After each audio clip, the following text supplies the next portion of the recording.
Hello and welcome to Do It Yourself channel. Today I will show you how to insert memory card in POCO M3 phone. The SIM card slot is on the left side.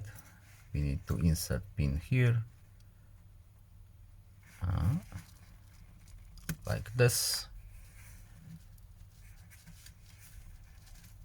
Our tray is here. We have 3 slots here, 2 for SIM card, 1 for memory card.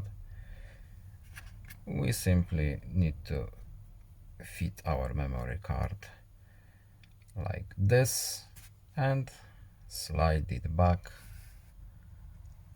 carefully, and it should be done. SIM card is connected, and that's all.